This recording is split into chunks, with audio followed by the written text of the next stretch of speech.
अरे खूप वेळ झाला त्यांना बसून आता. छत्रपती शिवाजी महाराज की जय. भवानी जय शिवाजी. हा आता अंधेरीचा आवाज आला. आता मला वाटतं तुम्ही कार्यक्रम पण पाहिला आणि आता काही भाषणं पण ऐकली, पण मला 100% माहिती आहे तुम्हाला कुठल्या भाषणामध्ये रस नाहीये. काही लोकांनी टाळ्या वाजवल्या. आता जेनझी इकडे बसलेली आहे.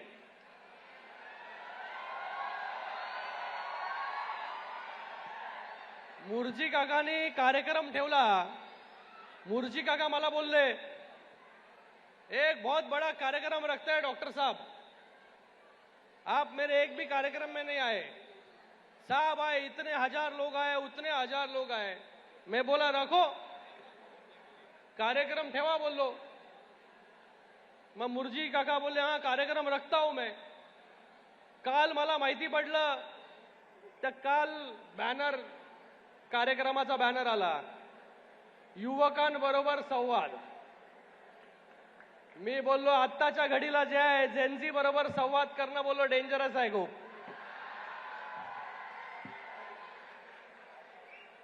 बोललो जेनझी आता वेगळ्या फॉर्म मध्ये आहे.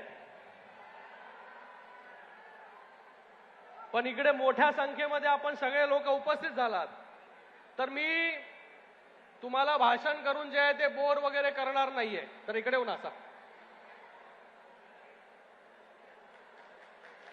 भाषण करून जे आहे बोर करणार नाहीये. बघा आज पूर्ण देश किंवा पूर्ण जग मला वाटतं जेनझीचं ऐकतंय. आज जेनझीच्या माध्यमाने जे जे प्रश्न उपस्थित केले जात आहेत त्याला सरकार देखील गंभीरतेने ऐकण्याचं काम करतंय. आज आपण इकडे बघितलं असाल की केंद्रीय मंत्री प्रतापराव जाधव हे देखील उपस्थित होते. त्यांची फ्लाईट होती म्हणून ते गेले. पण इकडे आमचे उद्योग मंत्री उदय सामंतजी आहेत, त्याचबरोबर आमचे खासदार साहेब आहेत, एमपीसीबी चेअरमॅन सिद्धेशजी कदम आहेत, आमदार आहे, आणि मी स्वतः लोकसभेतील एक प्रतिनिधी आहे. तर आपल्या बरोबर जे आहे आपल्याला कुठलं संबोधन करण्यासाठी आपण ते मुर्जी काका बोलले ना की डॉक्टर बना, डॉक्टर बना. कैसे डॉक्टर बना रे? त्यांना सगळं माहिती आहे. डॉक्टर बनायचं, इंजिनियर बनायचं, वकील बनायचं. मला काय सांगायची गरज नाही. पण मला वाटतं आपल्याकडून मला ऐकायला आनंद वाटेल की आज इकडे 15 वर्ष, 16 वर्ष, 17 वर्ष ते 25 वयोगटातील मुलं जी आहेत, मुली जी आहेत, ही इथे उपस्थित आहेत. आज आपल्याला 2047चा भारत कसा पाहिजे, विकसित भारत कसा पाहिजे, महाराष्ट्र कसा पाहिजे, हे मला वाटतं आपल्यामधून जर आलं तर आम्हाला आपल्याकडून समजता येईल की कशा प्रकारे पॉलिसी जे आहे ते बनवल्या पाहिजे. कशा प्रकारे जे आहे जेव्हा आम्ही निर्णय घेतो त्या निर्णय क्षमतेमध्ये जे आहे कशा प्रकारे जेनझीला जे आहे हे त्याच्यामध्ये समाविष्ट करून घेता येईल, याच्यासाठी खरं तर मी या ठिकाणी आलोय. तर मी आपल्याला आता मला इथे वाटतं कॉलेजची पण मुलं आहेत, क्लासेसची आहेत, त्याचबरोबर मंडळाची पण मुलं आहेत. तर मी आपल्यामधून काही लोकांना विनंती करणार आहे की इकडे अनफिल्टर जे आहे टू वे कम्युनिकेशन असलं पाहिजे. नाहीतर तुमच्या डोक्यामध्ये जेव्हा तुम्ही आलात तेव्हा तुम्हाला असेल अरे आमदार बोलेल, खासदार बोलेल, मंत्री बोलेल, आम्हाला ऐकायचं आणि ऐकून जे आहे ते घरी निघून जायचं. पण मला आपल्याकडून ऐकायला आनंद वाटेल. आज काही लोकांनी जे आहे हे सिच्युएशनचा जे आहे ऍडव्हान्टेज घेऊन जेनझीला वोटर म्हणून टार्गेट करतायत. पण मला तसं करायचं नाही. इथे मोठ्या संख्येमध्ये आपण हजारोच्या संख्येमध्ये उपस्थित आहात. आपण एक देशाची ताकद आहात. पुढे येणाऱ्या काळामध्ये देश कुठल्या दिशेला जाणार आहे हे आपल्याला सगळ्यांना मिळून ठरवायचं आहे. तर मी आपल्या सगळ्यांना इथून विनंती करणार आहे, माईक कोणाकडे आहे का? माईक खाली. बोलणार का तुम्ही? किती लोक बोलणार आहेत? बॅच घालणाऱ्यांनी हात वरती नका करू. तर मी आपल्या सगळ्यांना विनंती करेन की जसं आपण एक दुसऱ्याबद्दल बोलतो, आपल्या करिअरबद्दल बोलतो, आपल्या भविष्याबद्दल बोलतो, आपल्या मित्राबद्दल बोलतो, एक दुसऱ्याशी चर्चा करतो, मला वाटतं तसं जर अनफिल्टर्ड चर्चा आणि आपल्यामधून काही सजेशन्स जर काही आले तर आम्ही ते सरकार दरबारी असेल, महाराष्ट्र सरकारकडे असेल किंवा केंद्र सरकारकडे असेल तर त्या गोष्टी ज्या आहेत त्या आम्ही त्या ठिकाणी मांडू शकतो. तर मला आपल्याला काही लोकांना विनंती करायची आहे की आपल्याला जे काही विचारायचं असेल, जे काही सांगायचं असेल की बाबा आमचा या विषयामध्ये जो आहे तो विचार केला पाहिजे, पुढे येणाऱ्या नोकरी धंद्यामध्ये जे आहे, शिक्षणामध्ये जे आहे, आपण काय केलं पाहिजे, एक कन्स्ट्रक्टिव्ह चर्चा जी है ती अपन या ठिकाणी मुर्जिया का करेंगे ना. डिफिकल्ट क्वेश्चन रहेगा तो आपको उत्तर देना पड़ेगा इधर.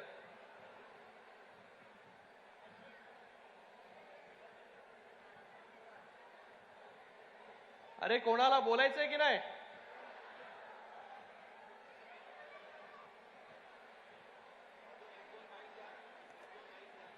माईक द्या, एक दोन माईक द्या.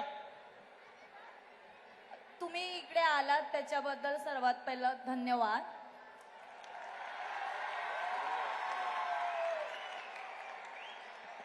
आता सध्या सगळे स्टुडंट्स ऑनलाईन एज्युकेशन घेतात आणि ऑनलाईन एज्युकेशनची आता खूप गरज झाली आहे. पण ते एज्युकेशन घेत असताना आम्हाला जे रिचार्जचे प्राइजेस आहेत ते परवडत नाहीत आणि मग त्याच्यासाठी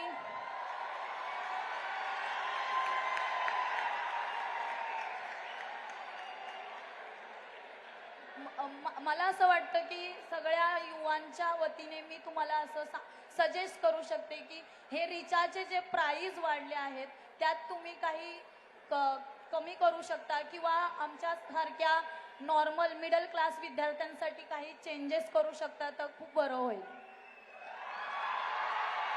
मला वाटतं सगळ्यांना तेच पाहिजे.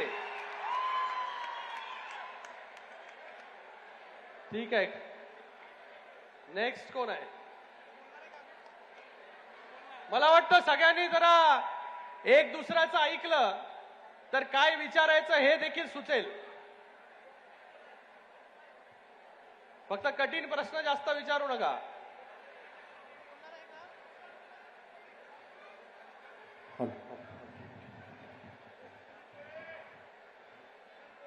अरे खाली माईक द्या. तर मला आहे ना.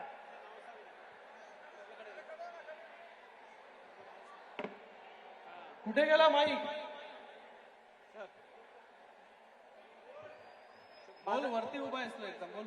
सो माझं नाव ओम आहे आणि the kind of startup culture in Bangalore. Mic जवळ ठेव, माइक जवळ. So I want to start my own startup and the problem is कि the AI culture is too much in Bangalore. तो वो वाला वेव अभी मुंबई में आया नहीं है. तो हम कैसे बिल्ड करें AI कल्चर? देखिए, स्टार्टअप्स की आप बात करते हो और बैंगलोर का नाम लेते हो, लेकिन आपको पता होना चाहिए महाराष्ट्र स्टार्टअप्स में नंबर 1 है. आज पूरे देश में सबसे बड़ा स्टार्टअप इकोनॉमी, 500 बिलियन से ज्यादा इकोनॉमी जो है स्टार्टअप की यहां पर इस महाराष्ट्र में है. 120 से ज्यादा यूनिकॉर्न्स है इस महाराष्ट्र में. तो AI तो सबको इफेक्ट करने ही वाला है. AI के साथ अभी हम सभी लोग चैट जीपीटी हो, क्लाउड हो, ग्रॉक हो, सब यूज कर रहे हैं. तो मुझे लगता है कि जैसे टेक्नोलॉजी चेंज होती गई over a period of time, ये AI के साथ भी हम लोग एकस्टम होंगे और सरकार भी AI integrated services, AI robotics, ये सब जो है सरकार के माध्यम से भी, क्योंकि ये नया विषय है, ये नए विषय में किस तरीके से बच्चों का हैंड होल्डिंग करना है ये भी सरकार के माध्यम से वो नीति तय की गई है. महाराष्ट्र ने भी अलग AI पॉलिसी जो है यहाँ पर बनाई है. तो आने वाले समय में जो है ये स्टार्टअप्स में AI में अच्छे काम जो आने वाले, और स्टार्टअप्स में एक डेटा है कि जो 500 बिलियन की इकोनॉमी है, महाराष्ट्र जिसमें सबसे आगे है, 50% जो है टायर 2 और टायर 3 के बच्चे उसमें. तो एक अच्छा इकोसिस्टम बनाने का काम सरकार के माध्यम से यहाँ पर ऑलरेडी हो चुका है. आपने जो सजेशन दिया उसके ऊपर सरकार ऑलरेडी काम कर रही है. Thank you. नेक्स्ट कोणाला काय विचारायचं आहे? हॅलो सर एकदा सर सर्वप्रथम आपलं अंधेरी विभागात मनपूर्वक स्वागत. सगळ्यांनी जरा ऐका ना शांतपणे. बाकी लोकांनी शांत राहा जरा. बोला बोला बोला. साहेब, जसं आदरणीय एकनाथ शिंदे साहेबांनी लाडकी बहीण योजना आणून आमच्या माता भगिनींसाठी जी योजना आणली, तसं लाडक्या जेंजीसाठी काय योजना आपण आणाल, हा माझा सगळ्यात महत्वाचा तुमच्यासाठी प्रश्न आहे. फार अपेक्षा आपल्याकडून आहेत. आता लाडकी बहीण योजना आणली, बरोबर आहे, त्याच्यावर लाडका भाऊ योजना पण आणला होता. मुख्यमंत्री इंटर्नशिप प्रोग्राम, त्या प्रोग्राम मध्ये 6,000, 8,000, 10,000 असं इंटर्नशिप जे आहे, इंटर्नशिप करत असताना मुलांना जे आहे त्या ठिकाणी पेमेंट पण करण्यात आली. तर मला वाटतं आता झेनझी जे आहे 1/3 आहे पॉप्युलेशनच्या, तर तुम्हाला आम्ही सिरियसली नाही घेतलं आणि तुमच्यासाठी जर काही केलं नाही तर आमचं काही खरं नाही. तर नक्कीच लाडका जेनझी जे आहे, पण जोक सपाट सरकार जे आहे सिरियसली युवकांना प्रोत्साहन देण्यासाठी गेले 12 वर्ष जे आहे ते काम करते. आज कितीही टीका जे आहे ते विरोधक जे आहे ते करतायत, एक वेगळं ऑपॉर्च्युनिटीचा फायदा घेत आहेत. पण मला तुम्हाला सगळ्यांना सांगायचं आहे की ज्या प्रकारे गेल्या 10 वर्षामध्ये 12 वर्षांमध्ये केंद्र सरकार असेल किंवा राज्य सरकार असेल, ज्यांनी जे आकडे जर आपण पाहिले तर आकडे जे आहे सगळ्या स्टेटपेक्षा जे आहे महाराष्ट्राचे जे आहे सगळ्यात पुढे असतील. बोला अजून कोण आहे? हॅलो सर, तुम्हाला पण काय उत्तर? उद्योग मंत्री बसलेत, उद्योगशी रिलेटेड पण काही प्रश्न असतील तर त्यांना विचारू शकता. बोला बोला बोला बोला. Hello sir. इकडे पण माईक द्या. सो आता जेन्झी लोक आहे त्यांची म्हणजे त्यांना कसं आहे, जे आर्टिस्ट लोक आहे, फॉर एक्झाम्पल मी पण एक आर्टिस्ट आहे. सो जे आता आर्टिस्ट लोक आहे त्यांना म्हणजे त्यांची पेमेंट सोर्स नाही आहे. आता सर्वांना इंजिनियर, सर्वांना बँकेमध्ये जॉब करायचे आहे, पण जे आर्टिस्ट आहे त्यांचा काहीतरी म्हणजे असं करा की त्यांना पण इन्कम सोर्स भेटेल आणि जास्तीत जास्त त्यांना पण एक स्कोप भेटेल लाईफमध्ये. आता खूप सारे आर्टिस्ट लोक आहे, जे आर्टिस्ट आहे ते चांगलं करताय, पण त्यांना जॉब सोर्स नाही, त्याला पेमेंट सोर्स काहीच नाही. तो असं काहीतरी तुम्ही असं करा की महाराष्ट्रामध्ये आर्टिस्ट लोकांना पण एक व्हॅल्यू भेटेल, एक पोझिशन भेटेल. एक आर्टिस्टला म्हणजे एवढी व्हॅल्यू नाही आहे जेवढी बाकी लोकांना आहे. फॉर एक्झाम्पल जे इंजिनियर्स वगैरे आहे, डॉक्टर्स आहे, सर्वांना एक रिस्पेक्ट आहे, पण एक ऍज अ आर्टिस्ट कोणाला पण एवढं हे नाही. सो ऍज अ आर्टिस्टला पण एक मान सन्मान भेटला पाहिजे आणि त्यांना पण एक पोझिशन भेटला पाहिजे.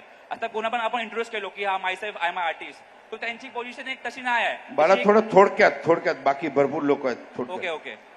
तुझं सजेशन ऐकलं.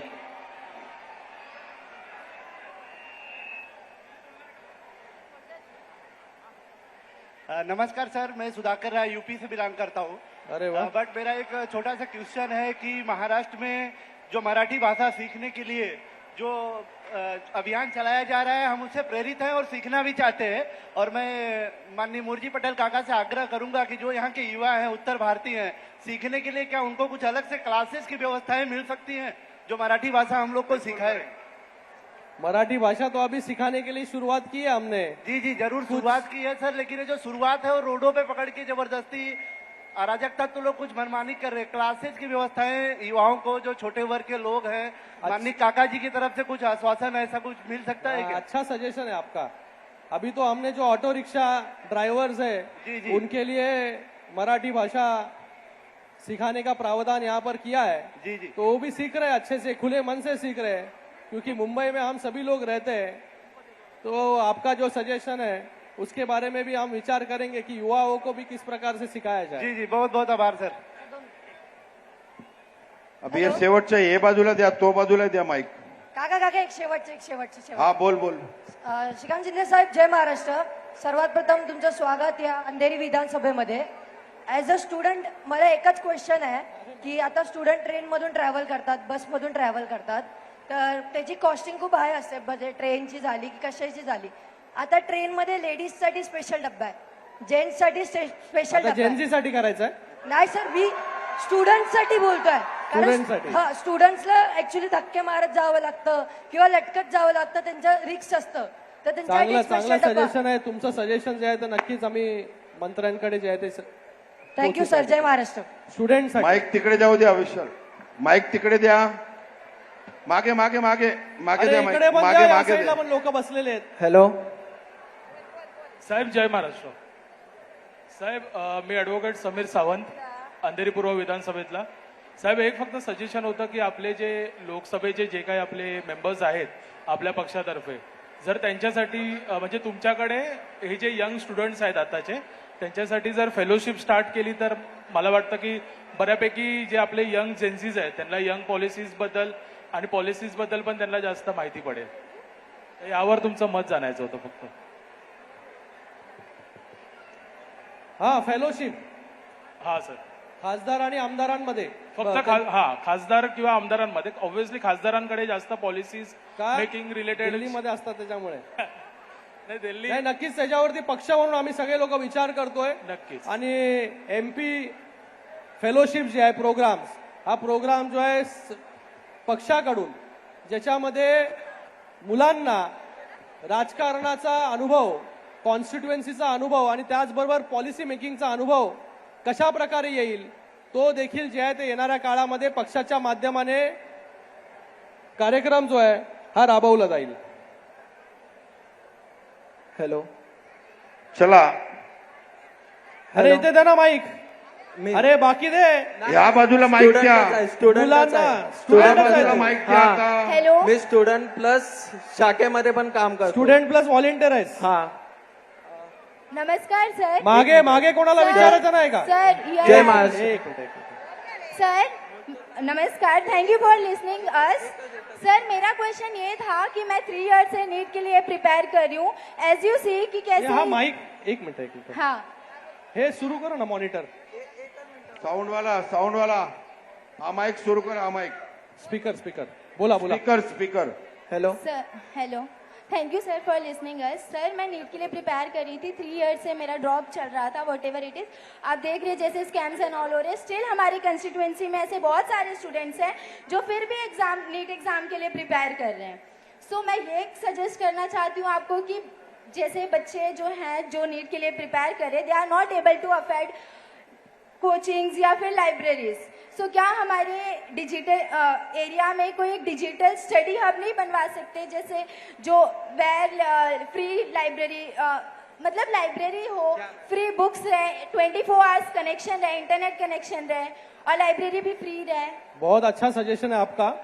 कॉम्पिटिटिव एग्जाम्स के लिए मुझे लगता है कि हर चालू है.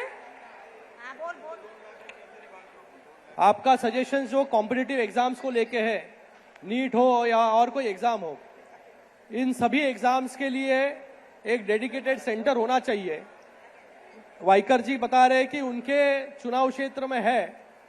मैं आपको मेरे चुनाव क्षेत्र के बारे में बताऊंगा. UPSC MPSC competitive exam centre, एक इंडिपेंडेंट सेंटर मैंने अंबरनाथ में बनाया है. आज उसमें से कई लोग जो है वहां पर MPSC पास हो रहे, UPSC की एग्जाम दे रहे.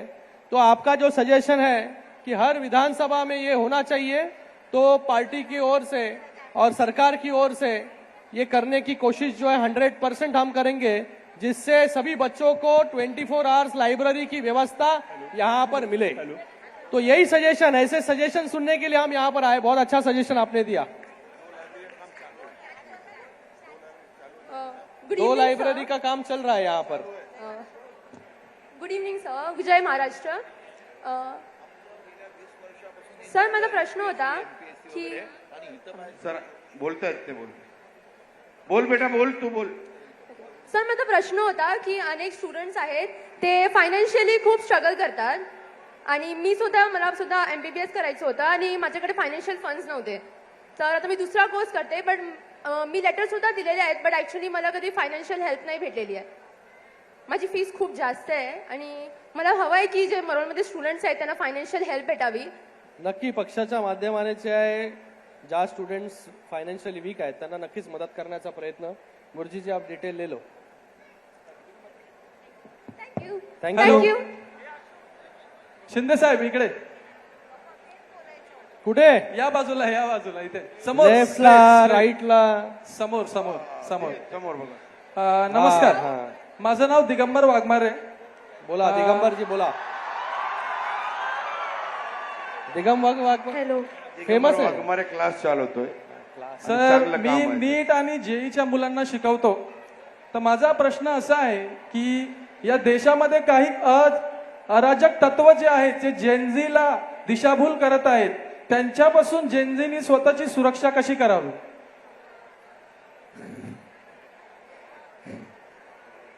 मला वाटतं खूप महत्वाचा मुद्दा जो आहे तो या ठिकाणी दिगंबरजींनी या ठिकाणी मांडलेला आहे. आणि मला तर खरं चांगलं वाटलं की आपल्यामधूनच या विषयाबद्दल जे आहे चर्चा होते. काही लोक जी आहे ती जेनझीच्या नावांवरती अराजकता जी आहे ती पसरवायचं काम जे आहे ते काही लोकांनी केलं. पण मला वाटतं जेनझी जी आहे ही खूप हुशार पिढी आहे. कोण त्यांच्यासाठी काम करतंय आणि कोण फक्त मतदानासाठी त्यांचा वापर करणार आहे भविष्यामध्ये हे देखील जेनझीला माहिती आहे. तर मला वाटतं आपण सोशली इतके कनेक्टेड आहात, इंटरनेट आपल्या हातामध्ये आहे आणि त्याच्या माध्यमाने जे आहे की आपल्यासाठी कोण काम करतंय. मला जेनझीला एवढं सांगायचं इथे की आज जी लोक देशभर फिरतायत स्टुडंट्स कडून काय फीडबॅक मेकॅनिझम नाहीये, त्यांच्या स्टुडंट्स बरोबर इंटरॅक्ट करत नाही. त्यांना जे सांगायचंय की ते सांगण्याचा प्रयत्न जे आहे दिशाभूल करण्याचा प्रयत्न जो आहे तर काही लोक त्या ठिकाणी राजकारणी जे त्या ठिकाणी करतायत एक सिच्युएशनचा ऍडव्हान्टेज घेऊन. मला आपल्या सगळ्यांना सांगायचंय की 2014च्या अगोदर जरा आपण गेलं पाहिजे की 2014च्या अगोदरचे आकडे या देशाचे काय होते, एम्प्लॉयमेंट रेशो काय होता, अनएम्प्लॉयमेंट रेशो काय होता, किती इन्फ्रास्ट्रक्चर वरती खर्च होत होता, किती डेव्हलपमेंट होत होती, या सगळ्याचा अभ्यास देखील आपण केला पाहिजे. आज काय होतं आपला ऍडव्हान्टेज घेतला जातोय. आपण जे आहे बाबा 2052 आहात की त्याच्यानंतर जे तुम्हाला जे आज दिसतंय त्याच्यावरती आपण प्रश्न उपस्थित करता. आपण करा प्रश्न, कारण की हीच डेमोक्रेसी आहे. याच डेमोक्रेसीमधून जे आहे प्रश्न आपण उपस्थित केले तर आमच्यासारख्या लोकप्रतिनिधींपर्यंत तुमचे प्रश्न पोचतील. त्याच्यामध्ये आम्ही पॉलिसीमध्ये अमेंडमेंट आणू शकतो आणि बदल करू शकतो. पण मला आपल्या सगळ्यांना एवढंच सांगायचंय की 2014च्या अगोदरचा काळ कसा होता याच्याबद्दल देखील आपण अभ्यास केला पाहिजे आणि 2000 नंतरचा काळ कसा आहे याच्याबद्दल देखील अभ्यास केला पाहिजे. मला वाटतं जेव्हा तुम्ही दोन्ही कंपॅरिझन कराल तेव्हा तुम्हाला तुमच्या प्रश्नाचं उत्तर जे आहे ते त्या ठिकाणी 100% मिळेल.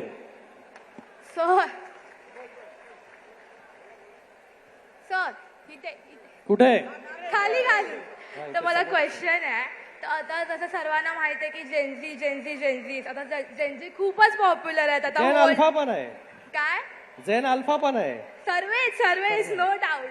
आता AI जे आहे ते पूर्ण ऑल इंडिया पॉप्युलर आहे. जसं ते पॉझिटिव्ह आहे तसं ते नेगेटिव्ह पण आहेच. तर AI किंवा जेनझी जे आहे तर जेनझी म्हणून का उपयोग तर नाहीये. जे पॉझिटिव्ह आहे ते नेगेटिव्ह पण होऊ शकतं कधी ना कधी. तर जसं जेनझी बोलतात किंवा इन्फ्लुएन्सर झाले तर सर्वांना ते करता जमणार नाही ना. कधी ना कधी काही ना काही कमवण्यासाठी करावं लागेल, घर चालवण्यासाठी काही ना काहीतरी करावं लागेलच ना शेवटी. तर माझं एवढंच म्हणणं आहे की जेवढी मुलं डिग्री घेत आहेत किंवा काही शिकतायत कॉलेजमध्ये किंवा बाहेरून किंवा MBA करतायत त्यांना जितकं मोस्ट प्रोबॅबली होऊ शकेल तेवढं कॉलेजमधून त्यांना म्हणजे जॉब भेटलं पाहिजे. आता बघा चांगला प्रश्न या ठिकाणी उपस्थित केला की मुलांना जे आहे जॉब कशा प्रकारे थेट जे आहे ते कॉलेजमधून मिळेल. मला वाटतं सरकार देखील त्याच्यावरती काम करतंय. काही आकडे जे आहेत ते या ठिकाणी मी आवर्जून आणलेत की मला माहिती होतं की एम्प्लॉयमेंटवरती देखील प्रश्न जे आहेत ते मोठ्या प्रमाणे येतील इथे. आपला जो एम्प्लॉयबिलिटी सर्ज रेशो जो आहे 2013 मध्ये 33% होता. आज तो जाऊन 2025 मध्ये 56% जे आहे पोहोचलेला आहे, म्हणजे डबल झालेला आहे. नेट एम्प्लॉयमेंट आउटलुक ज्याला NEO बोलतात आपण, म्हणजे इंडियाज हायरिंग आउटलुक इंडेक्स, जे लोकांना हायर केलं जातं, जॉब दिला जातो, त्याचा पर्सेंटेज जे भारताचं जर बघितलं आपण तर 68% आहे. पण युएसचं बघितलं तर 38% आहे आणि चायनाचं फक्त 29% आहे. तर आपण रेशो आपल्या पॉप्युलेशनच्या हिशोबाने एम्प्लॉयमेंट वाढवण्यासाठी ज्या काही गोष्टीची आवश्यकता आहे त्या गोष्टी त्या ठिकाणी आपण करतोय.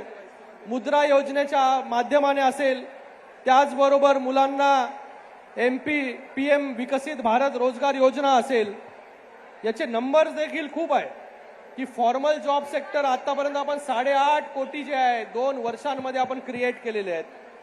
अनएम्प्लॉयमेंट कमी झालेला आहे, एम्प्लॉयमेंट वाढलेला आहे, स्टार्टअप्स वाढला आहे, स्टँडअप वाढलेला आहे. तर आपण सरकार म्हणून करतोय, पण नक्की त्याच्यामध्ये आपल्याकडून सजेशन आल्यानंतर अजून काही गोष्टी ज्या आहेत त्या नक्कीच त्या ठिकाणी करू. मला वाटतं आज जे आहे सगळ्या गोष्टी सगळ्यांशी बोलून होणार नाही, पण आपण इकडे एवढ्या मोठ्या संख्येमध्ये उपस्थित झालात.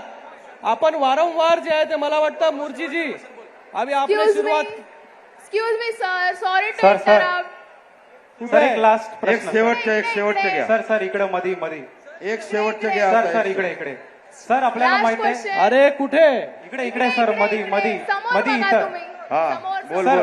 बोल. एका येस इकडे मुलीचा एक आवाज बोला. येतोय. हो, हो, सर सर हो.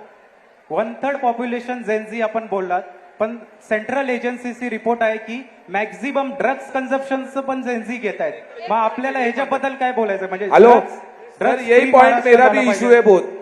यही नारकोटिक्स वाले को आप सर टाइट करोगे, जैसे एकनाथ शिंदे सर ने थाने में लेडीज बार बंद करा, इनको मार मार के भगाया. सर ये प्लीज पॉइंट, बहुत सी जेनजी कॉलेज के बाजू में सिगरेट के थ्रू बहुत से अभी बहुत जन बिजी है, लेकिन वो इधर आ नहीं पाए शर्म के मारे, लेकिन मैं आया हूँ. सरकारने ड्रग्स कंट्रोल मोहीम पण सरकारने सुरू केलेली आहे ऑलरेडी. माननीय मुख्यमंत्री महोदयांनी स्वतः जे आहे त्याच्यामध्ये इनिशिएटिव्ह घेतलेला आहे आणि त्याच्यावरती सरकार जे आहे काम करत आहे.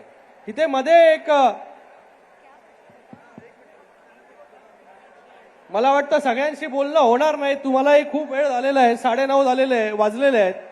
तर मला एक्सक्यूज मी सर, एक्सक्यूज अरे हा आवाज कुठून येतोय? इकडे बघा, मी खुर्चीवर उभारली आहे. बोल बोल बोल. बोला एक शेवटच्या. नमस्कार साहेब. नमस्कार नमस्कार. मी सक्सेस IIT अकॅडमी मधून येते, दिगंबर वाघमारे सरांकडून. त्या अकॅडमीची मुलं जास्त आहेत वाटतं इथे. हो हो. माझा आणि प्रश्न दिगंबर वाघमारे सर फेमस पण आहेत वाटतं खूप. हो, खूपच फेमस आहे. माझा प्रश्न असा आहे की तुम्ही आता जे नीट साठी प्रोटेस्ट झाले, पेपर लीक झाले, त्याच्यासाठी तुम्ही कन्क्लुजन काय काढलं आहे? पेपर पुढे लीक होणार का नाही महाराष्ट्रात? 100% पेपर लीक जे आहे ते थांबलं पाहिजे. त्याच्यासाठी टेक्नॉलॉजी युक्त फुल प्रूफ मेकॅनिझम जे आहे सरकारच्या माध्यमाने ऑलरेडी हाती घेतलेलं आहे.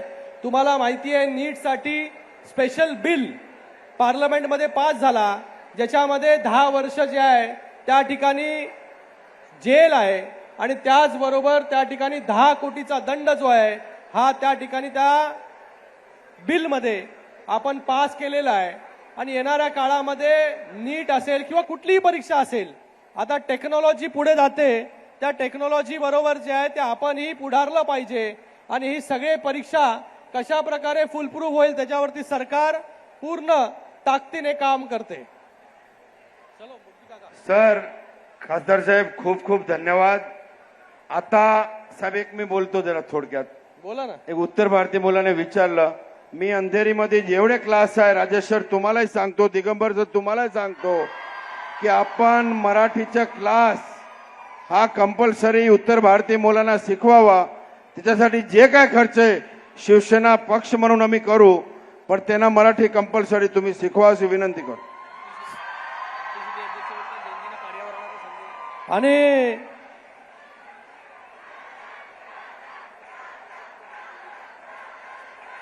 काका थांबा साहेबांना ऐका. आपण उद्या बोलू. सगळ्यांचं खूप खूप धन्यवाद या ठिकाणी व्यक्त करतो की चांगलं जे आहे आपण या ठिकाणी आम्हाला मार्गदर्शन केलं. पहिल्यांदा जे आहे असं न येता 1 वे कम्युनिकेशन न करता आज 2 वे कम्युनिकेशन झालं. मुर्जी काकाचा धन्यवाद व्यक्त करतो की आपण एक वेगळी व्यवस्था या ठिकाणी उभी केली. येणाऱ्या काळामध्ये अशाच प्रकारचे डायलॉग जे आहे सरकार आणि आमच्यामध्ये झाले पाहिजे, जेणेकरून थेट युवा वर्ग काय विचार करतो, जेनझी काय विचार करतो, त्याचे काय डिमांड्स आहेत हे आमच्यापर्यंत पोहोचतील. आणि आपण जे आज सजेशन दिले ते नक्कीच त्याच्यावरती काम करण्याचा प्रयत्न जो आहे आणि त्यातला 100% अंमलबजावणी कशी होईल त्याच्यावरती आम्ही काम करू. पुन्हा एकदा सगळ्यांचा खूप खूप धन्यवाद. जय हिंद, जय महाराष्ट्र.